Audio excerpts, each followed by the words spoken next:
第五課第4354小節，食新娘茶四句聯第49集。金馬伯細粒子，玻璃馬金絲絲。新娘真歹頭，又閣尖子牛。金馬伯細粒子，就是你學老新娘講皮膚真白真白肉。細粒子就是講身材閣幼秀安尼袂講真粗真大長。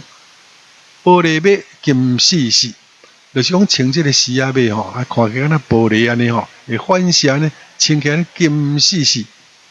新娘真歹頭，就是講新娘看起來真有歹頭安尼又閣尖子牛雖然真歹頭，但是這個尖子就是講牙尖啦天線技術功夫閣真好甲外形無一定共款，外形是真歹頭但是會曉做一寡幼路的工課叫做尖子牛。